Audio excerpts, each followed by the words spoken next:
And here we are back again. Welcome back to everyone after a short technical transition, and a big thank you to Stephanie Foster for that previous session and that deep dive into the role that business can be playing in pushing for climate justice and what that really means in practice. Some of the things that I took from that discussion, very interesting points, an awful lot of them in a short time, obviously, but that one of the lessons from COP was very much the need to rebuild trust to be able to meet the enormous expectations of civil society. And it's very good news that those are growing, because one of the messages on the back of that from business was that consumer pressure really does matter.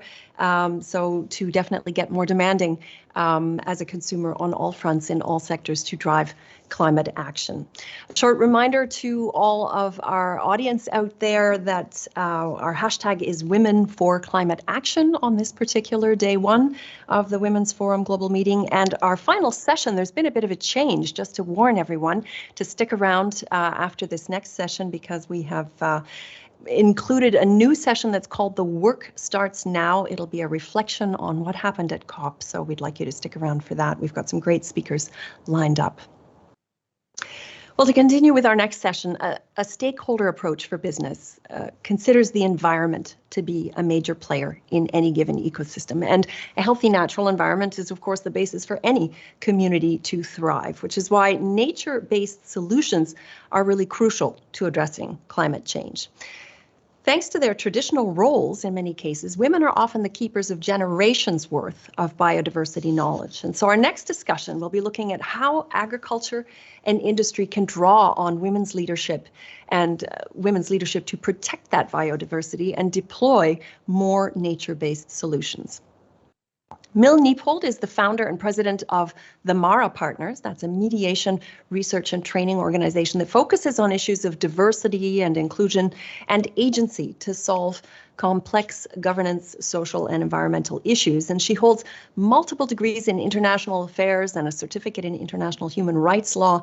And her current focus area is actually advancing women's leadership and inclusion in all of those decision-making processes. So it's a great pleasure to hand over to Niepold, who will lead us through this next discussion. Take it away, Mil. Great. Thank you, Karen, and welcome everyone. I'm so happy to be here for this session, Nature's Worth, the Business of Biodiversity. And I am joined today by a really remarkable panel, and I'm so excited to welcome them here. First, we have Dr. Ezgi Canpolat from the Climate Investment Funds of the World Bank. She is a social development specialist. We then have Marie-Claire Daveu, Chief Sustainability Officer and Institutional Affairs Officer at Kering. And I'll let each of our speakers say more about their backgrounds and weave it into their remarks. And then finally, we have Tia Kennedy, a fellow and founder with Girl Rising. And I'm going to also ask Tia to introduce herself in ways that I couldn't possibly do justice to. So again, we are here today to talk about nature-based solutions, biodiversity, and the unique role that women's lived experience and their daily work can bring to the climate solutions that we're all talking about so much in the aftermath of COP. So with that, I'm going to open by asking Tia to please bring us into, first of all, who you are and why it is that we've brought you here today to share your wisdom with us. So what is your unique frame of reference that you're bringing to this discussion? Please begin. Thank you. Hi, thank you so much. So I'm going to start with an introduction in my language, because when I start with the introduction, I really am able to ground myself and remind myself of my roles and responsibilities here on Earth. So Ani bojo ganokwe indigenous cause maingendoram anya taaga bekejkwanan dunjiba anishinaabe kwendao. So within my introduction, I'm just letting you know my spirit name. I carry both Haudenosaunee and Anishinaabe teachings. Those are two indigenous communities from Turtle Island, now known as Canada. I am a fellow from the Girl Rising and currently working on a short film to address the water insecurity and water crisis for First Nation communities in Canada. Yeah, and I'm also an anti-racism consultant. I've founded my own company. It's my spirit name, Ganokwe, and we work on anti-racism, decolonization practices, and how to support corporations and organizations best do that. Wonderful, thank you. And if I could ask you, if you were to translate your spirit name into English, what might it be? Yeah, it's always difficult translating our language into English because it has such a unique way of storytelling. However, the simplest way I can put it is the Golden Eagle Woman. Mm-hmm. Wow. Well, I feel like we're off to a really good start, and thank you for that. I can actually see the difference that it makes to have had that introduction. So thank you, Tia. And Ezgi, I'm going to turn to you now. Could you also share with us, beyond the work that you do with the World Bank and the Climate Investment Fund, which is certainly well known to all of us, could you bring also, in a similar way to Tia, could you bring in sort of your lived experience that's going to inform who you are and how you are today? Thank you. Thank you, Mil. It's great to be part of this panel. My name is Ezgi Canpolat. I'm a cultural anthropologist by training. I'm also coming from an ethnic minority background. I'm from Turkey, and I'm also Kurdish, and also coming from a religious minority background. So Tia's opening really strongly resonates with me. I think my particular background brings to the discussion of gender equality the importance of having an intersectional lens. There's often a kind of assumption during these discussions that women are one homogeneous group experiencing similar disadvantages and having similar challenges in accessing opportunities.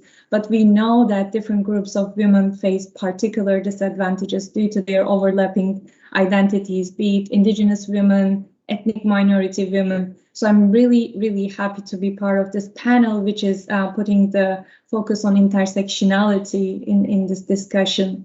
My particular background enables me to carry this vision during my work at the CIF, Climate Investment Funds, which is one of the biggest climate funds with over $8 billion supporting developing countries towards their transformation to low carbon economies, climate resilient economies. And in our work, gender equality is at the center. And we aim to achieve transformational change for all groups of women and equally contribute to outcomes for men and women. So it's strongly kind of drawing on my particular background that I passionately carry out this work at the Climate Investment Funds. Wonderful. Thank you for that, Ezgi. And now, Marie-Claire, I know I haven't done justice to your introduction at all. I know that you not only have been a Chief Sustainability Officer at Kering since 2012, I also know that you've had long and deep experience serving in government, which I think is a unique feature in your background. But could you build on what you've just heard here and, in a way, tell us your story as well? What brings you here today? Thanks. So thank you, Mil. Perhaps in addition about what you have already shared about me, I can share with you the fact that I am leading sustainability inside the Kering Group. And what is quite unique when we are speaking about sustainability inside Kering, we speak about the environmental pillar, social pillar, but also innovation. Perhaps we will have the time to come back, but for us, we think that innovation is key to reach our sustainability targets. And of course, beyond the umbrella of sustainability, we put also ethics, which is something very important for us, and also our philanthropy pillar, which is dedicated to fight violence against women. And I'm very happy to have a big team around at the level of the group of 50 people, fully dedicated to transform and to implement the vision of François-Henri Pinault in something very concrete, very operational, inside our own perimeter, but also along our supply chain, which is key when we are speaking about women. Well, good. And Marie-Claire, I'm going to stay with you now for a second question, and I'm so excited to hear you mentioning innovation. One of the things that I think when we talk about women's leadership that people don't really think about enough. First, when we talk about women and climate change, we always hear women and girls are disproportionately impacted by climate change. But I think all of us on this panel could agree that the reason we're all here today is not because we're the victim of anything. It's actually because we're a solutions provider. And building on that, the other thing that the research shows that I don't think people speak nearly enough about, which is something I know you do, is this idea that when women and men are working side by side, or different races or ages or ethnicities are working together to solve a common problem, innovation is shown to go up.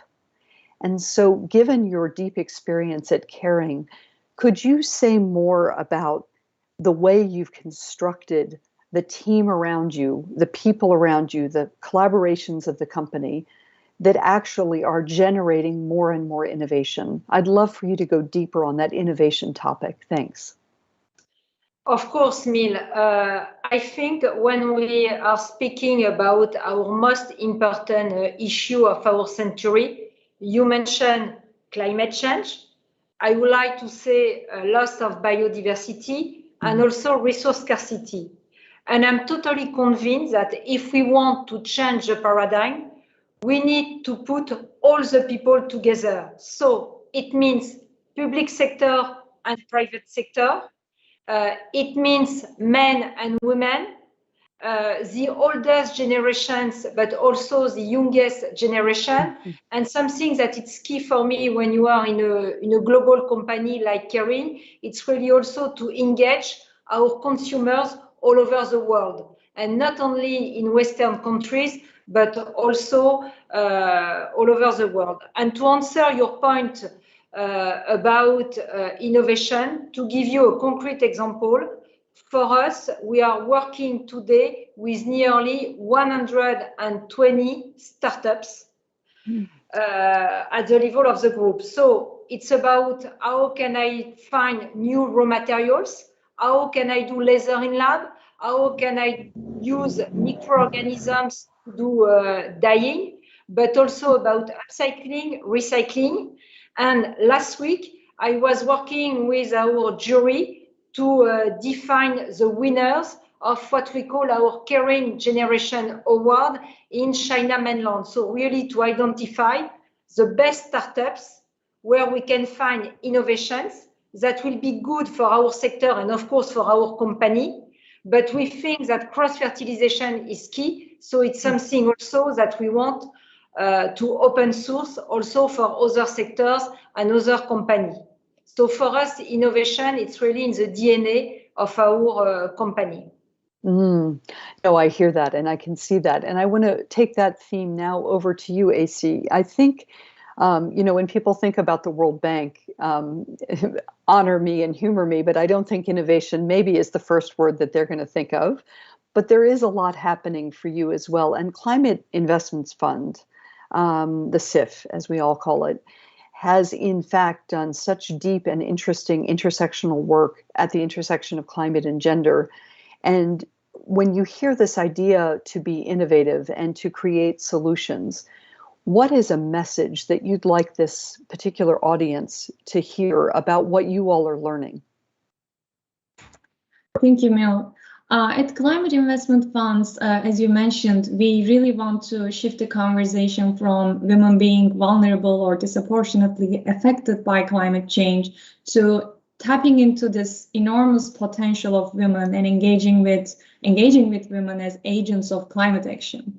So one of our most proud accomplishments at CIF is this dedicated grant mechanism, which is providing financing, climate finance directly to communities at the front lines of fight against climate change. So under this financing mechanism, we provide these grants to Indigenous peoples and local communities and ensure at the same time sustainable forest management and in the context of REDD+ efforts. In the context of this program, what we saw that in terms of women's engagement, when you engage with women and build their capacity and provide them opportunities to become leaders, women actually then you witness the journey of women becoming leaders. So just to give an example, we have as part of this mechanism, we have different governance structures at the national, local, and global levels. We see that through these efforts, this dedicated grant mechanism improve women's leadership to play a role at the national level to shape those kind of projects and make sure that they reflect the priorities of women and ensure that they kind of in the context of sustainable forest management protect biodiversity and ecosystems. And also, these dedicated grant mechanism provided improved economic opportunities, income generation, and voice and agency for women. What we saw in this particular mechanism was that different groups of women have different journeys to leadership. So we need to address that. What are the additional needs of particular groups, such as Indigenous women or migrant women in Ghana, and make sure that we are not only promoting leadership of particular groups of women who might be more kind of coming from advantaged backgrounds, might have more education, but how can we ensure that those marginalized groups of women also have equal access to leadership and effective participation? So this is an innovative mechanism that really kind of show how nature-based solutions are not only a mechanism to protect ecosystems, biodiversity, but can be a mechanism to empower women in a way that kind of provides this what we call gender transformative change. It is a mechanism that addresses not only kind of symptoms of gender equality, but tackles the root causes of gender inequality. And what we saw in the context of DGM, when you have women participating, becoming leaders, becoming effective champions of climate action, you see that gender norms in their communities also shift. You see that men's perception of women also shift. So this is a kind of our kind of vision for gender equality, right? We want to create a systemic long-term change addressing directly root causes of gender inequality in our nature-based solutions. Excellent. Thank you for that, Ezgi. And I think actually that, because we do have a young Indigenous leader here on our panel, I think I loved what you said about, you know, women have different journeys to leadership. So I think, Tia, if I turn it back to you for a minute, say beyond first say something about your own journey to leadership, how you in fact got to where you are today, but then taking this theme that Ezgi has just shared with us, how would you connect what your own journey has been to where is there a gap to get more women leaders such as yourselves in Indigenous communities around the world, building on this idea of a journey to leadership? What would you say what do we need more of now? Thank you. Yeah, thank you for that question. I think it's really great, and there's so much depth to it. Personally, my journey as an Indigenous woman hasn't necessarily been the easiest one. It had a lot of adversity, and I needed to show much resiliency. One being environmental racism that affected my communities and my family, specifically my grandmother. And as an Indigenous person, I come from a matriarch society. And so not having women role models in my life damaged my development as a young woman quite a bit.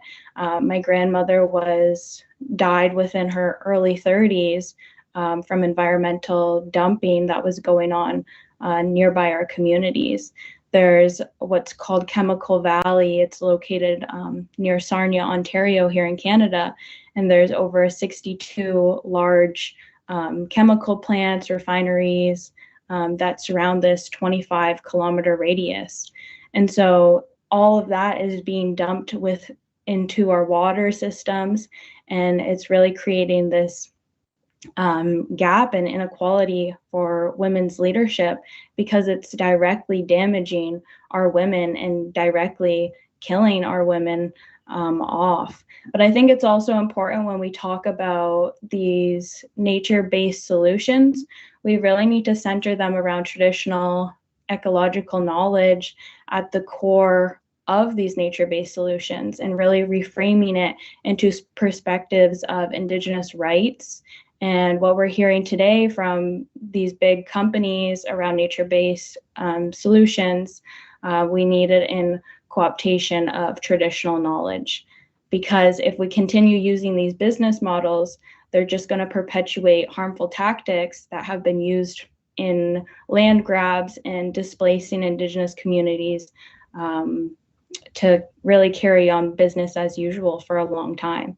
So it's important when we are developing these nature-based solutions, we're using those Indigenous voices at the forefront. Yeah, no, absolutely. I completely agree with you. And I think taking that, and first of all, I don't want to skip over how sorry I am to hear that that in fact has been your lived experience. And I know you're not alone in that.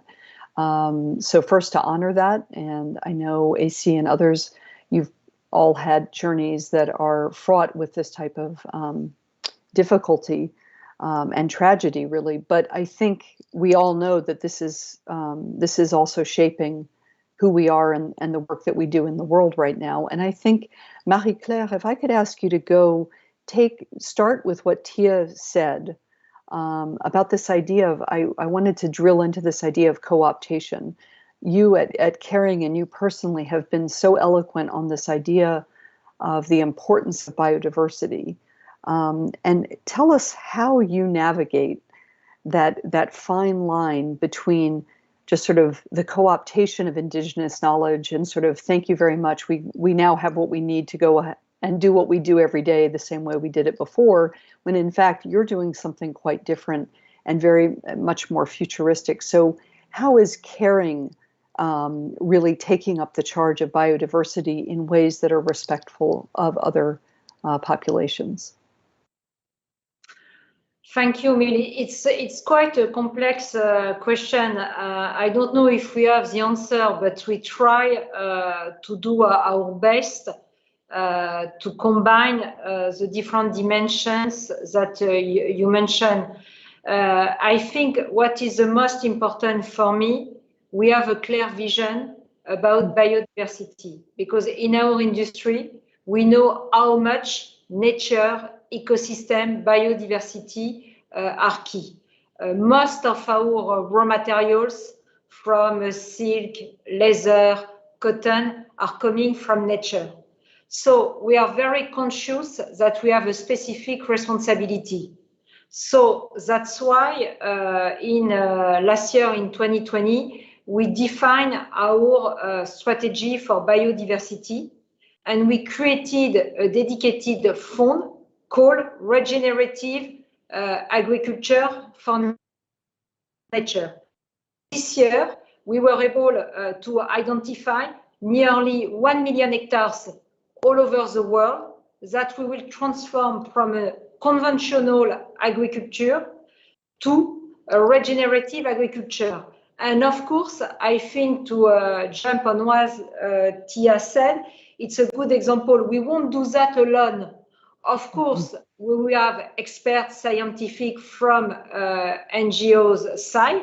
We work with Conservation International, but we will work also with people on the ground, because on many topics, they know more than we know. So I think, again, it's a question of cross-fertilization. It's also a question to be very respectful. So really to engage also all the people who want to work on this vision to protect biodiversity. In the previous panel, we spoke a lot about climate and the fact that we have to act. But when we listen to the IPBES, who are the worldwide experts for biodiversity, we understand that we have less than 10 years to bend the curve. So we understand also that there is a real emergency to protect and to restore biodiversity. And so in addition to the 1 million hectares I mentioned, we want also to protect 1 million hectares plus where we can think that we have a landscape which are irreplaceable, even if, of course, we won't use the raw materials from this 1 million hectares in addition. So at least it's a very concrete commitment from Kering. We want by 2025 to protect and to transform 2 million hectares. And for me, when you are speaking about climate, women, all the topic, something is similar. We have to be very concrete, because we listen so many speeches. Now everyone is convinced by women, everyone is convinced by climate, by biodiversity. But what is the most important for me, it's really to act, and to act very concretely for all these kind of dimensions. Absolutely. And I think there's a trend here that each of you are touching on differently, which is, how you go not only from one generation to another, but from one gender to another, from a company to the public to the private sector. And it's all about that all of those connections. Now, there is a specific question that's come in from the audience that, Marie-Claire, is for you. I want to weave this in before we go to our last question, and then we'll go to a call to action. But the question was, Marie-Claire, for you to go into a little bit more detail about what you said in your introduction about working across generations. As I said, we're fortunate to have a few generations here on this panel. Could you say specifically more about your intergenerational work? Yes, of course. The first thing that it's nice is when we are speaking about the new generations, millennials and Gen Z, this kind of generation, first, is very sensitive to the topic sustainability. So we are very lucky to have this kind of generation. So they are ready to join very concrete actions. So the first thing internally at the level of the group, it's a way for us also to attract and to retain the best talents, because they want to work in a company committed to sustainability. If we think about the consumer, a huge majority of our consumers are Gen Z or millennials, and they ask many questions to people inside our boutiques. So it's a great driver also to push internally. And after, we work also with many universities, with many schools. So not only in France, but also in United States with Parsons, in China with Tsinghua University, in Italy with Polimeda, Bocconi, really also to share our knowledge and to give them the background. So when they will start to work in our world of fashion, design, or retail, they will have a concrete background to implement operationally sustainability. Perhaps you see me, I repeat many times, operationally, concretely, again, because I think for these new generations, they need tools that they can use. So I think based on our experience in Kering, that's why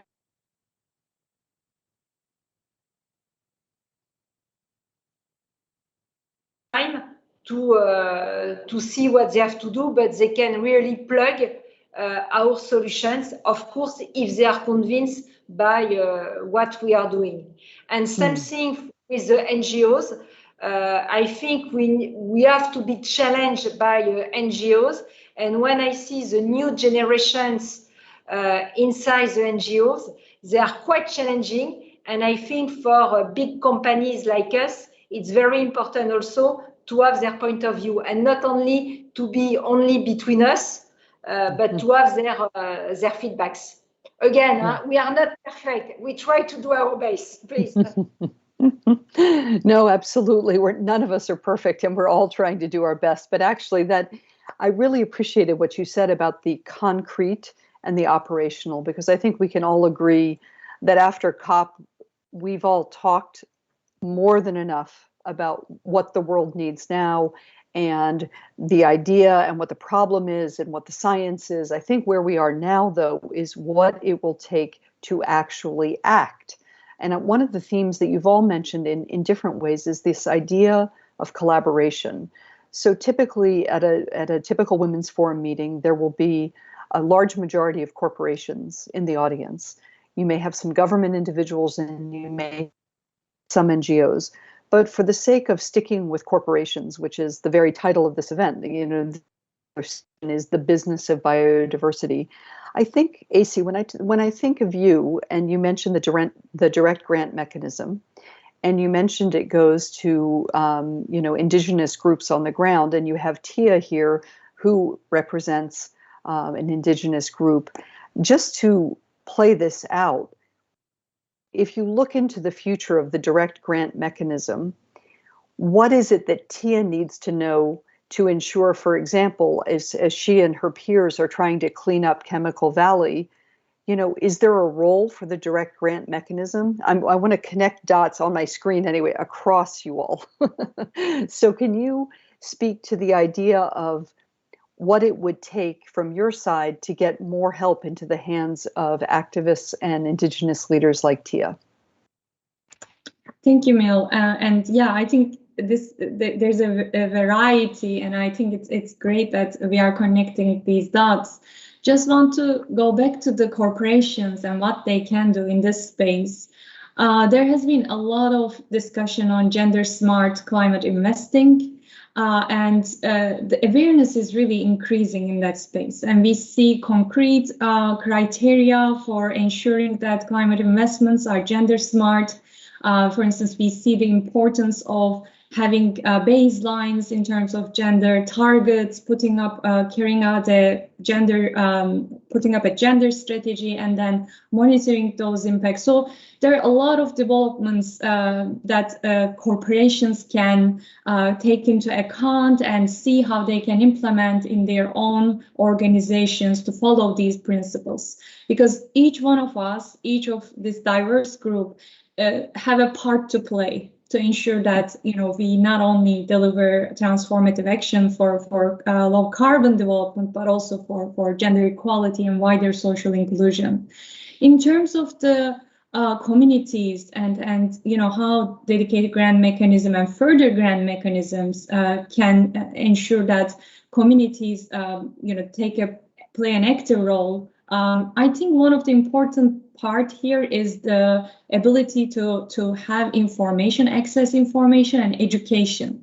For instance, we see often that innovation is great, and innovation has a huge role to play in climate action. For instance, when you introduce a new technology, let's say climate resilient agriculture, such as drip irrigation, it's not only enough to introduce that technology. And we see in our project that we supported, when you actually proactively engage with women and other groups and provide them the information, improve their awareness, build their capacity and understanding about these new technologies, they are actually the champions and first ones to adopt them. And then they create this kind of domino effect, because the community then sees that these technologies actually increase their returns, they are more effective, then they also have this kind of appetite to understand and implement those technologies. So I think women's access to information, their capacity building is very important. But this should be addressed not in a manner which assumes that women don't have information. And this is, I think, where Tia's remarks are really important. Our research shows that indigenous women and local women, they have immense information and knowledge already. Their traditional knowledges and practices that have been passed through generations are critical and should be part of the climate action. But the way we engage with indigenous women and their knowledges and practices, I think what Tia was mentioning, shouldn't be extractive. We should empower them. We should recognize their rights, particularly intellectual property rights, with respect to that information and practices. And we should adopt a co-design approach. So we should see them as our partners, key partners, with whom we design those investments, ensure that those investments reflect their priorities and take into their traditional knowledges and practices to effectively deliver those climate solutions on the ground. So I think it is a kind of a wider space in which we understand the need to develop women's capacity and information further while honoring and respecting the information they already have.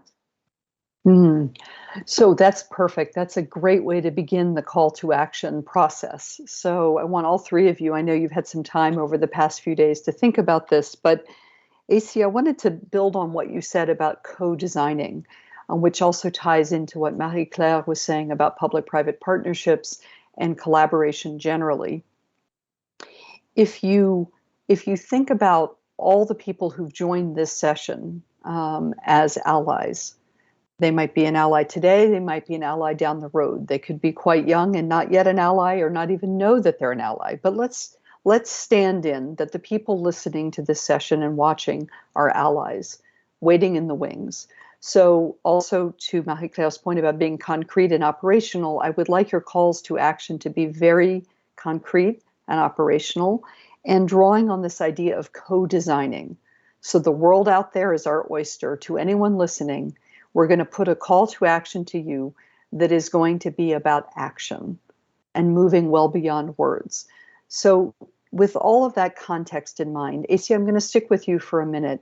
When you think of what it would take to get actual help into the hands of young leaders like Tia, dealing with environmental racism and environmental injustice of a life-threatening magnitude, and her communities around the world, she's a proxy for them. So when you think about what it would take to get help into the hands of these young, vibrant leaders on the issues of biodiversity, what would be your call to action? And then I'm going to go to Marie-Claire and we'll finish with Tia. I think the main call to action is to never lose focus of intersectionality, address different needs of different women groups, and build the next generation of women leaders by keeping these considerations in mind and ensure that they have the information, their capacity needs are addressed, and then engage them through different mechanisms. And to be very concrete, for instance, under dedicated grant mechanism, there are different strategies that we use, including gender quotas, targets for women's leadership.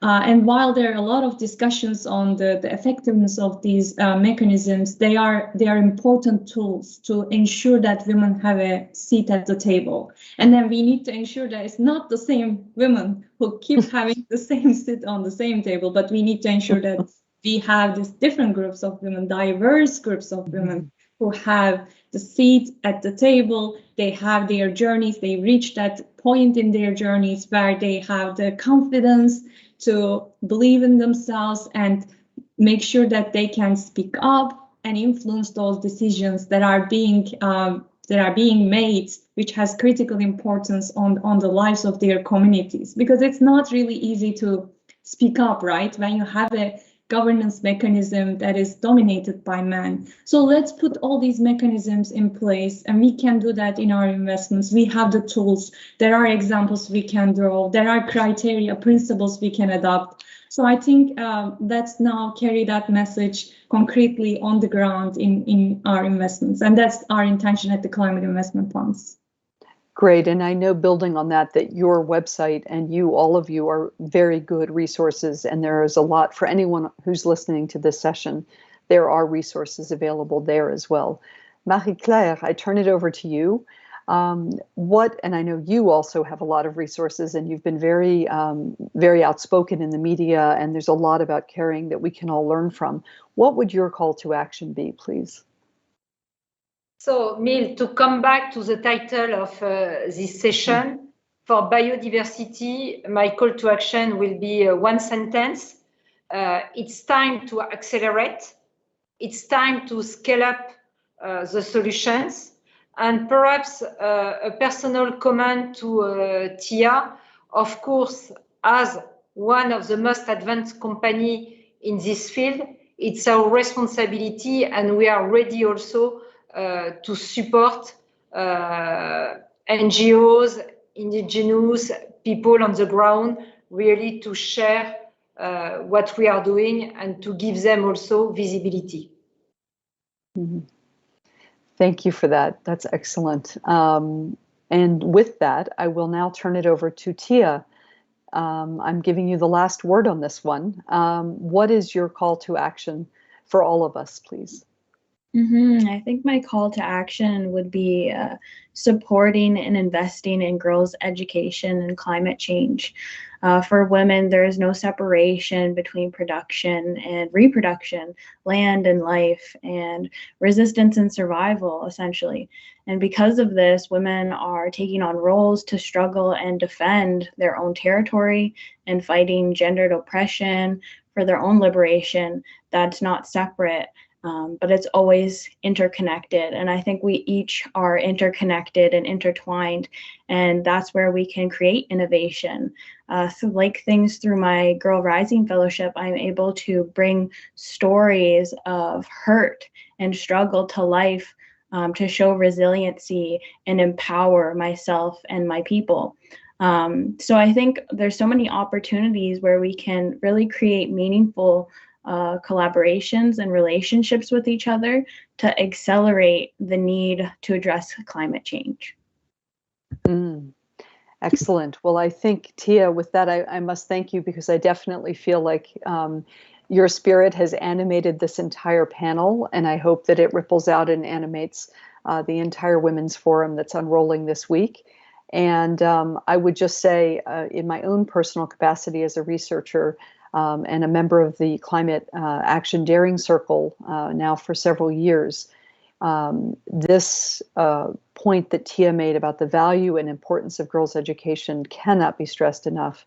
It is absolutely within our grasp for companies, for NGOs, and for governments alike. And it is also ranked as one of the very top solutions to climate change, but it is also the one that I think we speak about the least. We can talk about gender bias, we can talk about unconscious bias, but we know that when it comes to solutions, there is a bias to which solutions we talk about. And I think this panel has done an exceptional job of bringing to the surface just how much power there is at the hands of women and girls. So thank you all very, very much for an excellent panel discussion.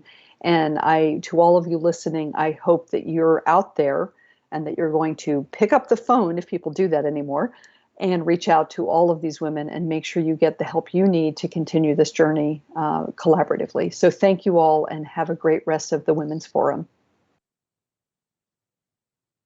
Bye.